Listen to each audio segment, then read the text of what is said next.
It's Tuesday, January 21st, 2025, and I'm Dave Sobel. 4 things to know today. IT layoffs slow while small business confidence soars, but AI and engagement challenges are shaping the future. Global IT growth driving AI investment for small businesses, but price hikes threaten the real value in 2025. Regulation in flux. Trump revokes the AI safety order as the FCC and FedRAMP push new cybersecurity measures, and CompTIA layoffs raise questions about private equity's role in restructuring the tech certification giant. This is the business of tech. With the U.S. federal holiday and shortened work week, I wasn't sure I would start off with market conditions, and then I saw how much data there was. The National Federation of Independent Business reported a rise in small business optimism, with its optimism index hitting 105.1 in December, the highest since October 2018. This increase reflects greater confidence among business owners, particularly after the recent election. Despite this, inflation and labor quality remain major concerns, with 20% and 19% citing these issues, respectively. Additionally, 24% of owners plan to raise compensation, down from previous months. A recent survey by Channelnomics shows most U.S. channel partners are optimistic about Donald Trump's presidency, believing his tariffs will boost business growth this year. 54% expect positive impacts from the tariffs, while 21% foresee negative effects. The upcoming Channelnomics Partner Confidence Index also indicates that 91% of partners expect revenue growth and 88% forecast increased profits for the year. The IT market contracted for the second straight year, with nearly 71,000 IT jobs lost over 2 years, according to Janco Associates. In 2024, 22,300 jobs were cut, down from 48,600 in 2023. The rise of AI has reduced traditional IT roles while creating demand for new positions like data architects and AI developers. CompTIA reports a drop in tech employment, with the unemployment rate at 2%, the lowest since November 2023. Despite fewer layoffs, Janco warns of continuing job market shrinkage this year, urging job seekers to acquire skills in AI or cybersecurity. A World Economic Forum report reveals AI is reshaping the job market, creating 11 million jobs while displacing 9 million. By 2030, executives believe AI will significantly alter business operations. The demand for tech-based roles is rising alongside traditional frontline positions. However, 39% of current skills may become outdated soon, stressing the need for continuous learning. And in a recent Gallup survey, employee engagement hit a 10-year low, with only 39% feeling cared for at work and just 30% feeling encouraged in their development. This decline aligns with slow hiring and mandatory office returns. Why do we care? There's a lot of business optimism out there with opposing thoughts on labor. While IT layoffs are slowing, there's a turbulence under the surface here to be worried about. Traditional IT roles are reducing, and AI and automation are impacting these roles. Mix in a drop in employee engagement to make things interesting. It isn't new to say that focusing on people is key. That said, the data highlights that guiding staff here will be critically important to business success. Are you and your clients tired of the time-consuming ticket tennis of coordinating meetings and help desk calls? Wouldn't it be better to automate this process with a tool that connects directly to ConnectWise Manage or Autotask? TimeZest offers scheduling automation that gives you complete control of your schedule and eliminates the hassle of calendar ping pong.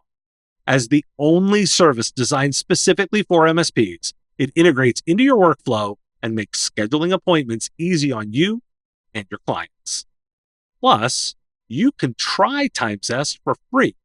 Visit timezest.com/MSPradio and use the code MSPradio to get 10% off your first year of TimeZest.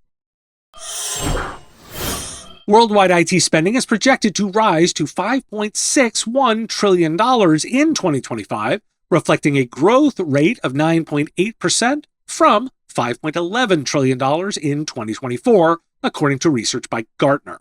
However, much of this increase is expected to be offset by price hikes, meaning that actual growth in IT spending may be skewed. Key areas for increased investment include data center systems, which will see a growth rate of 23.2%, and spending on devices, which is expected to increase by 10.4%. Software spending is anticipated to rise from $1.09 trillion to $1.24 trillion, while IT services will grow from $1.58 trillion to $1.73 trillion. Despite the challenges posed by rising prices, Gartner analyst John David Lovelock noted that organizations are still investing in generative artificial intelligence technologies, although expectations for those technologies are declining.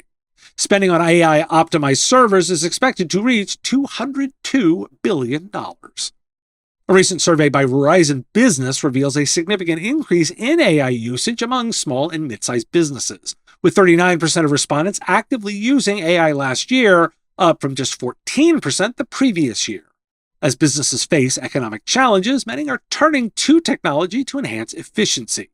The survey, conducted by Morning Consult with insights from 621 mid-size and small businesses across the U.S., also found that 38% have added digital components to their operations over the past year, and 66% upgraded their internet bandwidth to meet growing demands.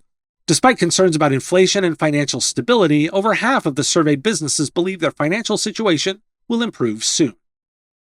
A new survey by TechIsle reveals that the adoption of AI PCs is significantly growing among SMBs and mid-market firms.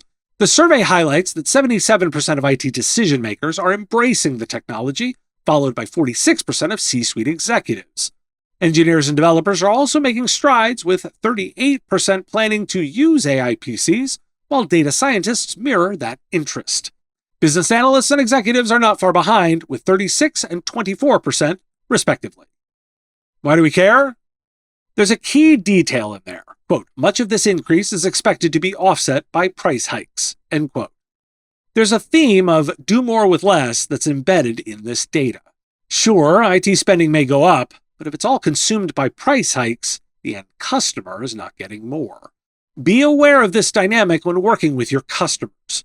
Your IT business may be seeing some of those gains, and perhaps much being passed on to your vendors. Your customers will be looking for more outcomes related to their business, and that should be your key insight.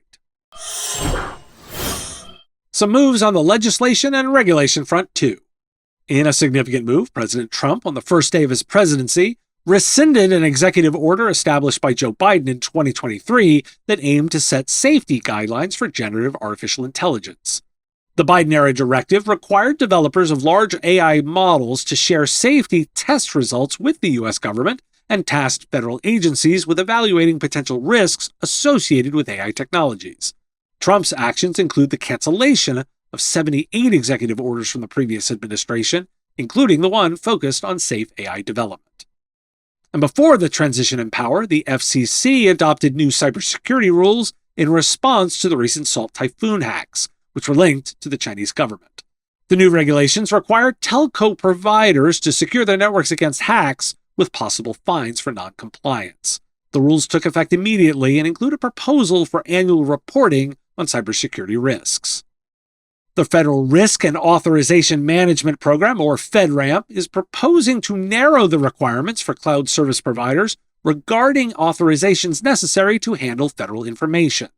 A draft policy posted on GitHub suggests that only those services directly impacting the confidentiality, integrity, or availability of federal information should fall within FedRAMP's regulatory scope. This change aims to alleviate the burden on providers by allowing them to focus their efforts on significant risks rather than ancillary services that pose minimal threats. Key updates include the necessity for cloud service providers to regularly update their boundary documentation and ensure external services comply with federal standards. Additionally, systems not encompassed by the FedRAMP boundary must not access federal information without proper authorization. Independent assessors will evaluate compliance and connections to ensure data security. Why do we care? Regulations will be in flux here for a period of time. These are all updates to be aware of, and I'll likely comment more as things settle down. I'm watching for things that are done, not just said. 47 workers at the Computing Technology Industry Association, or CompTIA, based in Downers Grove, Illinois, lost their jobs as of January 9, 2025. This from a warn notice alerting the state of these layoffs. CompTIA, now a for-profit entity spun out from the Global Technology Industry Association, or GTIA, was a result of the investment by private equity to create the new spinout. The reasons behind these layoffs remain unconfirmed. Why do we care? It's important to differentiate between GTIA, which is the trade association, which has nothing to do with this, and the new for-profit certification organization, which is now private equity-backed and laid off some people. With a long history of the CompTIA brand and its relevance on training still, this will be a key distinction to remember and why we care. Today's episode is supported by Huntress. You want to focus on your clients and are always looking for ways to get more time. Use Huntress's fully managed cybersecurity platform to fight off cyber threats. Huntress is more than cybersecurity software for endpoints and identities. It's a 24/7 security operations center. It's security awareness training, community engagement, and dedicated partner support with an average CSAT score of 99.3%. Technology can only get you so far. Human expertise is what's needed to truly elevate and protect small businesses, and you get that with Huntress. Secure your clients and help them thrive with the #1 rated EDR for SMBs on G2. Visit huntress.com/MSP Radio to find out more. Thanks for listening. Today is National Check Your Coverage Day, which feels important, and also National Hugging Day, which potentially is even more important. I'll be hosting 2 broadcasts within this week's SMB Tech Fest on Thursday and Friday. If you're interested, sign up for the virtual pass at smbtechfest.com. The Business of Tech is written and produced by me, Dave Sobel, under ethics guidelines posted at businessof.tech. If you've enjoyed the show, make sure you've subscribed or followed on your favorite platform. It's free and helps directly. Give us a review, too. If you want to support the show, visit patreon.com/MSP Radio, and you'll get access to content early. Or buy our Why Do We Care merch at businessof.tech. Have a question you want answered? We take listener questions, send them in, ideally as a voice memo or video to question@mspradio.com. I answer listener questions live on our Wednesday live show on YouTube and LinkedIn. If you've got a comment or a thought on a story, put it in the comments if you're on YouTube, or reach out on LinkedIn if you're listening to the podcast. And if you want to advertise on the show, visit mspradio.com/engage. Once again, thanks for listening, and I will talk to you again on our next episode. Part of the MSP Radio Network.